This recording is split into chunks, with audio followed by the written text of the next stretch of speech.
প্রিয় শিক্ষার্থীবৃন্দ, এসএমডেল সরকারি বিশ্ববিদ্যালয়ে অনলাইন ক্লাসে তোমাদের সকলকে স্বাগত।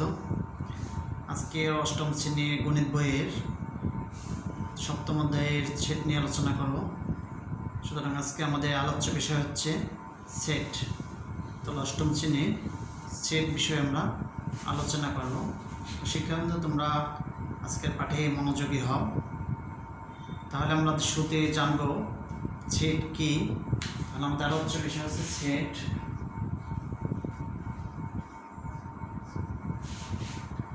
সেট কি? সেট বাস্তববাদ চিন্তা জগতে সুসংজ্ঞায়িত সমাবেশ বা সংগ্রহকে সেট বলে। বাস্তববাদ চিন্তা জগতে সুসংগ্রহ সংজ্ঞায়িত বা সমাবেশকে সেট বলে। সেটের যেমন আমরা সোফা সেট বলি, ডিনার সেট বলি, ফ্রুট সেট বলি। অর্থাৎ এক্ষেত্রে দেখা গেছে প্রত্যেকটা সেটের উপাদানসমূহ একক। অর্থাৎ এই সেটের উপাদানসমূহ এদের বৈশিষ্ট্য, ধর্ম, শর্ত একই থাকে। তাহলে কেবলমাত্র আমরা তখন ওই উপাদানের সমষ্টিগুলোকে নিয়ে সংগ্রহগুলোকে সেট বলতে পারি। যেমন ফ্রুট সেট বলি বা ডিনার সেট বলি, দেখা যাচ্ছে প্রত্যেকটা প্লেটে বা ফ্রুট সেটের প্রত্যেকটা পাত্রে একই ধরনের হয়ে থাকে। অর্থাৎ তাহলে তখনই আমরা সেট বলতে পারি। যেমন আমরা বলি যে অষ্টম শ্রেণীর এক সেট বই, অর্থাৎ তাহলে দেখা গেছে যে অষ্টম শ্রেণীর বই। এখানে যদি নবম শ্রেণীর বই আমরা দিয়ে সেট করতে চাই তাহলে হবে না। সুতরাং এই সেটে একই ধরনের উপাদানগুলো একই ধরনের হতে হবে, একই ধরনের বৈশিষ্ট্য থাকতে হবে অথবা শর্তের মধ্যে পড়তে হবে। যেমন আমরা যদি বলি একটা সেট যে স্বাভাবিক সংখ্যার সেট যেগুলো 10-এর ছোট, স্বাভাবিক সংখ্যার সেট 10-এর ছোট, তাহলে এখানে উপাদানগুলো আসবে 1 থেকে 9 পর্যন্ত।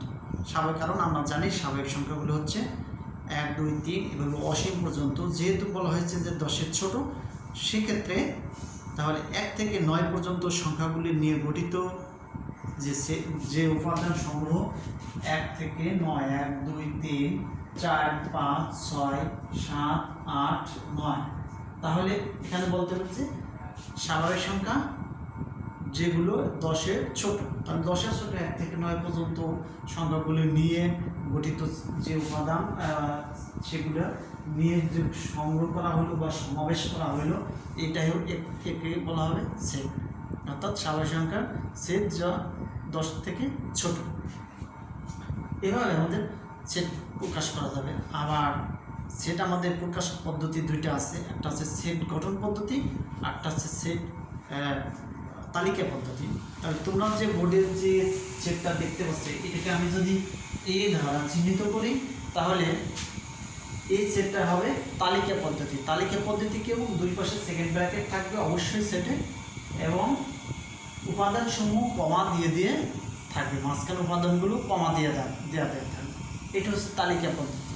আমি আবার যদি বলি যে স্বাভাবিক সংখ্যা, বিজোড় স্বাভাবিক সংখ্যার সেট যা 10-এর ছোট অথবা 10-এর ছোট যদি বলি, তাহলে আমরা লিখতে পারি b সমান x 1 3 5 1 3 5 7 9। তাহলে 10-এর ছোট স্বাভাবিক বিজোড় সংখ্যাগুলো নিয়ে আমরা একটা সেট তৈরি করতে পারি। তাহলে এটা হলো তালিকা পদ্ধতি। এখন এই তালিকা পদ্ধতিকে আমরা যদি আবার সেট গঠন পদ্ধতিতে প্রকাশ করতে চাই, তাহলে সেটা কেমন হবে? যেমন বি সেটটাকে যদি সেট গঠন পদ্ধতিতে আমরা লিখি, তাহলে অবশ্যই সেকেন্ড ব্র্যাকেট দেব এক্স সাজডেটের অর্থ হচ্ছে জেনো। সাজডেটের অর্থ হচ্ছে জেনো। এক্স যেন এক্স বিজোড় সংখ্যা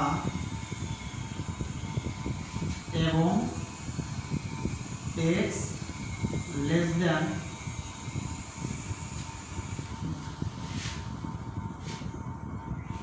ইলেভেনও দিতে পারি, কারণ 11 এর পরবর্তী বিজোড় স্বাভাবিক সংখ্যা হচ্ছে 11 থেকে ছোট। তাহলে 11 থেকে বিজোড় সংখ্যা হচ্ছে 1 3 5 7 9 এইগুলো।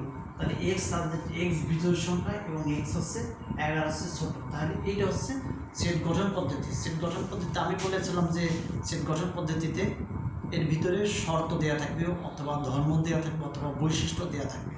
তাহলে এখানে দেখো যে আছে কি এক্স বিজোড় সংখ্যা, তাহলে এক্স বিজোড় সংখ্যা তো শেষ নয়, 1 থেকে অসীম পর্যন্ত আছে, 1 3 5 7 এইভাবে চলবে।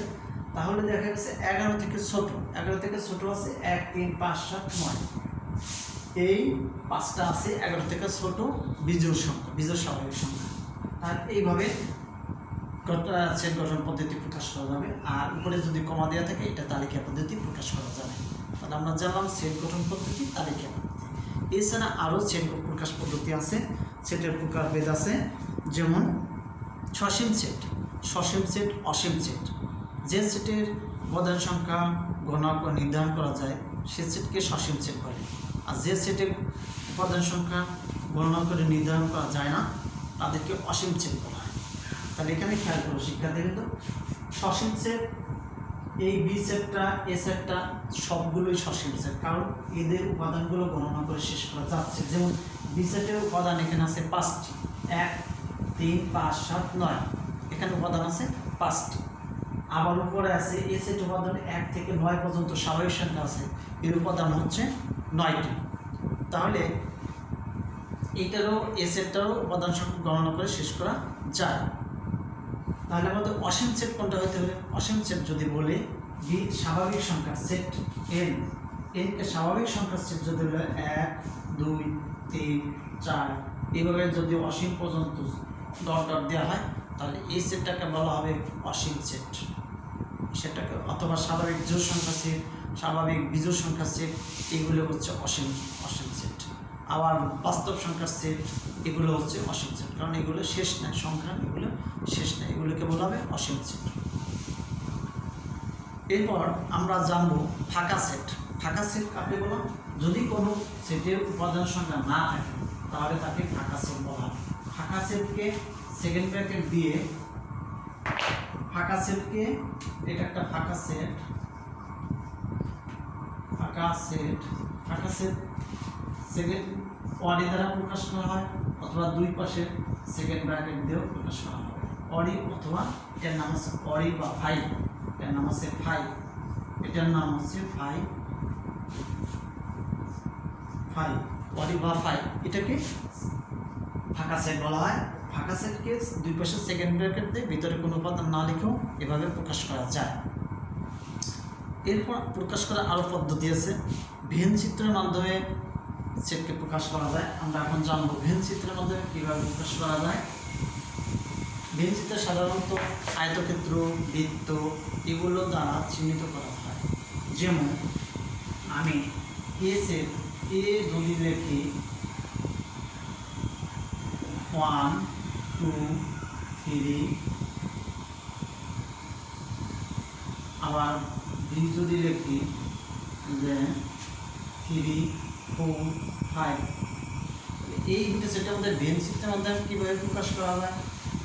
এই দুটো যদি ভেন চিত্রের মাধ্যমে প্রকাশ করা যায় এইভাবে দুইটা বৃত্ত দিয়ে প্রকাশ করা যায়। অর্থাৎ এই এ সেট এবং বি সেট, এই দুটো সেটের কমন আছে যা সেটের ভিতরে থাকবে। এই দুটো সেটের কমন দেখা গেছে 3, তাহলে এখানে 3 লিখি, আর এই সেটের উপাদান 1 2 বসলে, আর বি সেটের উপাদান থাকবে 4 5। তাহলে এ এবং বি সেটের দুটো বৃত্তের মাধ্যমে আমাদের ভেন চিত্রের মাধ্যমে এ বি সেট সমূহ দেখানো, এর কমন এলাকাও দেখানো হলো এবং কমন ছাড়া যে বাকি উপাদানগুলো রয়েছে সেগুলো আলাদা বসে যাবে সেটাও দেখানো হলো। এখন আমরা জানব উপসেট কাকে বলে অথবা উপসেটগুলো কি। আমরা এ একটি সেট লেখা আছে, এ সেট থেকে একটা সেট থেকে যতগুলো সেট তৈরি করা যায় সেই সেটগুলোকে বলা হবে ওই সেটের উপসেট। অর্থাৎ এখানে এ থেকে আমরা লিখতে পারি 1 2 3 1 2 1 3 2 3 এবং 1 2 3 1 2 3, আর একটা হচ্ছে ফাঁকা সেট। তাহলে একটা সেট থেকে আমরা এভাবে উপসেট প্রত্যেকটা উপাদান কমপক্ষে একবার করে নিয়ে, আবার দুইটা করে নিয়ে, তিনটে করে নিয়ে এবং ফাঁকা সেট সহ এইভাবে উপসেটগুলো তৈরি করতে পারি। তাহলে একটা সেটের উপসেট কয়টা হবে সেটা আমরা জানি, একটা সূত্র আছে 2 পাওয়ার n সংখ্যক উপসেট তৈরি হবে, n সংখ্যক উপসেট পাওয়া যাবে। এখানে খেয়াল করো যে এ সেটের প্রধান সংখ্যা আছে 3, তাহলে আমরা 2 পাওয়ার 3 যদি দিই, 2 পাওয়ার 3 হচ্ছে 8, তাহলে এখানে 8টি উপসেট তৈরি করা গেছে। খেয়াল করো এখানে 8টি, 1 2 3 4 5 6 7 8, তাহলে 8টি উপসেট তৈরি হয়েছে। এইভাবে আমাদের উপসেট সংখ্যা বের করা যায়। এছাড়া আমাদের আরও আছে উপসেটের প্রকৃত উপসেট কোনগুলো? প্রকৃত উপসেট অর্থাৎ এই সেটটা নিজে বাদ দিয়ে বাকি যেগুলো থাকবে সেগুলো হচ্ছে প্রকৃত উপসেট। প্রকৃত উপসেটের সংখ্যা হবে 2 পাওয়ার n মাইনাস 1, অর্থাৎ প্রকৃত উপসেট হবে একটা কম। সবসময় উপসেট যে কটা তৈরি করা যাবে তার চেয়ে একটা কম হবে প্রকৃত উপসেট। আমরা এখন শিখব এই সেটগুলির সংযোগ এবং সেট কীভাবে করা যায়। সংযোগ এবং সেট অর্থাৎ এ সেট যদি একটা এ সেট করা যায় 1 2 3, বি সেট যদি হয় 2 4 6, তাহলে এর সংযোগ সেট কি হবে? সংযোগ সেটকে ইউনিয়ন দ্বারা প্রকাশ করা হয়, এ ইউনিয়ন বি। তাহলে ইউনিয়ন বি হবে 1 2 3 ইউনিয়ন 2 4 6। তাহলে এখানে হবে কমন অঙ্ক যে উপাদানগুলো আছে সবগুলো কমন এবং অঙ্ক সবগুলো আসবে, অর্থাৎ 1 2 3 1 2 3 4 6 সবগুলো আসবে। এবং এই দুটো সেটের মধ্যে যদি ইন্টারসেকশন হয় অর্থাৎ ছেদ করি, সেট অর্থাৎ এর মধ্যে যে কমন আসবে সেটাকে বলে ইন্টারসেকশন বা সেট। এই ক্ষেত্রে দেখতে হবে এ ইন্টারসেকশন বি সমান 1, এখানে 1 আসবে না, তাহলে কমন যেটা আছে 2 আছে, এখানে 2 আছে, তাহলে হবে শুধুমাত্র 2। আর যদি দুটো সেটের মধ্যে কোনো কমন উপাদান না থাকবে তাহলে সেই সেটকে বলা হবে পরস্পর নিঃছেদ সেট, সেট বলা হবে। আমরা সার্বিক সেট জানবো। সার্বিক সেটগুলো কি? সার্বিক সেট একটা আলোচনাধীন যদি সেট থাকে এবং সেই সেটের আন্ডারে যদি অন্য সেটগুলো থাকে তাহলে ওই উক্ত সেটকে বলা হবে সার্বিক সেট। এবং সার্বিক সেটকে ইউ দ্বারা প্রকাশ করা হয়, যেমন 1 2 3 4 5 ইত্যাদি যদি দেখে একটা সার্বিক সেট লিখি এবং এ একটা সেট লিখি 1 2 3, বি একটা সেট লিখি 3 4 5, তাহলে এই ইউ সেটটাকে বলা হয় সার্বিক সেট, কারণ তার আন্ডারে এ এবং বি সেট দুটি রয়েছে। এই সেট দুটির উপাদান অবশ্যই এই ইউ সেটের মধ্যে থাকতে হবে, তখনই কেবলমাত্র ইউটাকে সার্বিক সেট বলা হবে। তো শিক্ষার্থীবৃন্দ, তোমরা আজকের সেট সম্পর্কে অনেক কিছু জানলে, তাহলে তোমরা আরও ব্যাপক বই পড়বে এবং প্র্যাকটিস করবে বাসায়। আশা করি তোমরা বুঝতে পেরেছো। তো সকলকে ধন্যবাদ। আল্লাহ হাফেজ।